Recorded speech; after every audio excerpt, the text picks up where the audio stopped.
Let us solve another question which is on pipelining, which was given in GATE 2020 for 2 marks. Here it goes.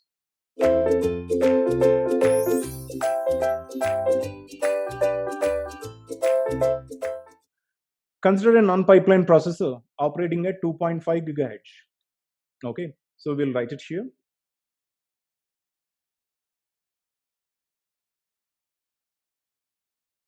Non-pipeline processor, frequency is equal to 2.5 gigahertz.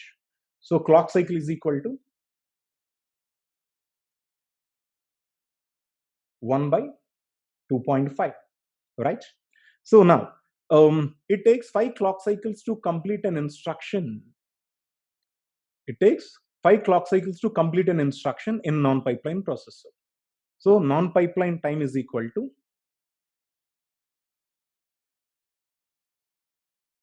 non-pipeline processor time is equal to 5 clock cycles are actually required to complete one instruction.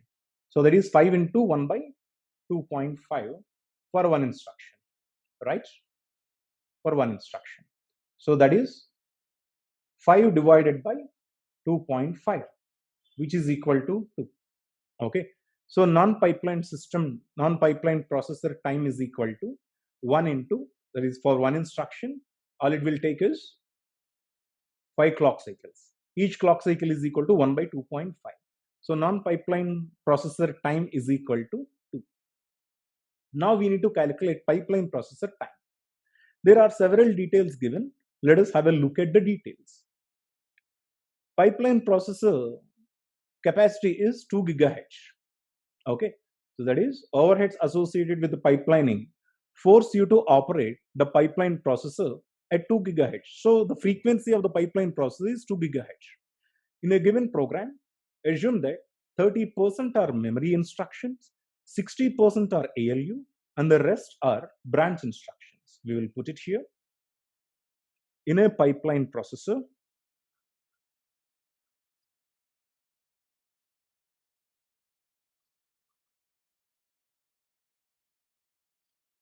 frequency is equal to 2 gigahertz. Okay, so here TP is equal to 1 by 2. You know that F is equal to T is equal to 1 by F, right? So in a pipeline processor, there is a program. Generally, there is a program. The program has 30% memory instructions and 60% ALU instructions, and remaining 10% are branch instructions according to the questions. Memory instructions, ALU instructions, and the branch instructions. Have a look at this again. In which 5% of the memory instruction causes stalls of 50 clock cycles. Okay. And 50% of the branch instruction cause stalls of 2 clock cycles. And there are no stalls associated with the execution of the ALU instructions. That is, out of 30%,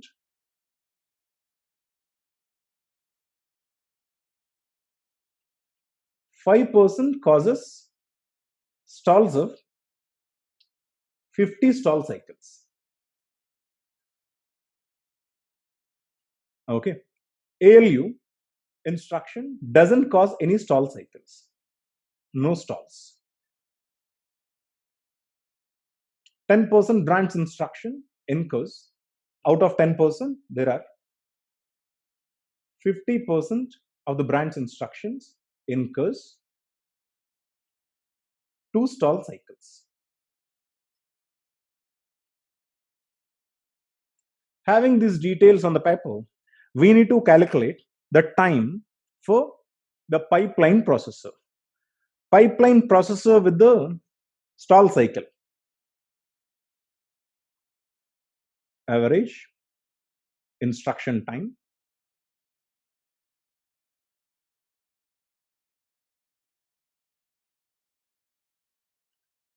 for the pipeline. I will write it pipeline later, with the stall cycles. With stall cycle. This is for a pipeline processor.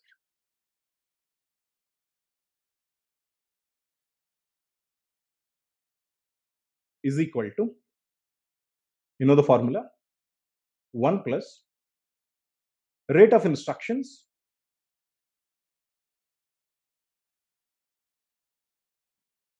incur stalls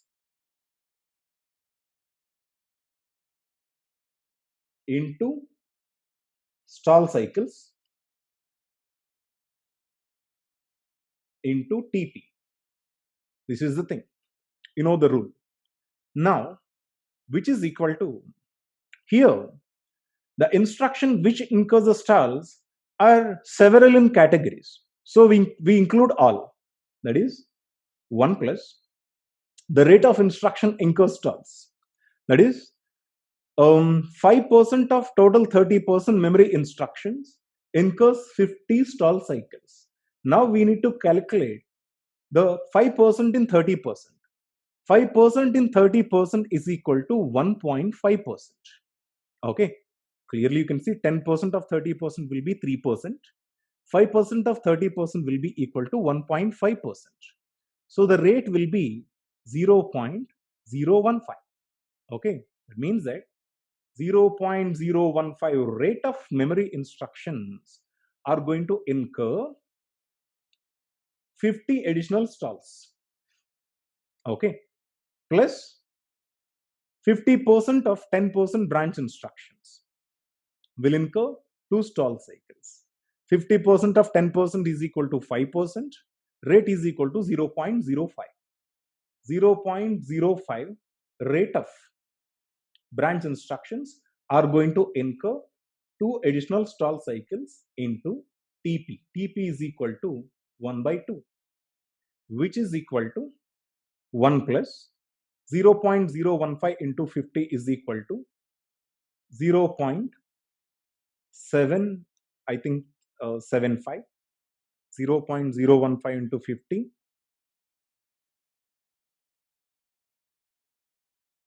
0.75, yes, plus 0.05 into 2 is equal to 0.1 into 1 by 2. Okay, that will take you to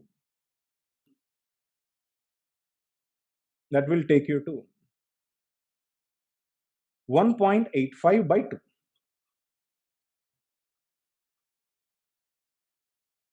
Right? That is 1.85 by 2 is equal to 0.925, if I am not wrong. 1.85 divided by 2 is equal to 0.925. This is the pipeline time. Okay, non-pipeline time is equal to 2. Pipeline time is equal to 0.925. Speed up is equal to 2 divided by 0.925, which is equal to 2 divided by 0.925 is equal to 2.16. The speed up HAR of a pipeline system or a non-pipeline system is equal to 2.16. This is the answer.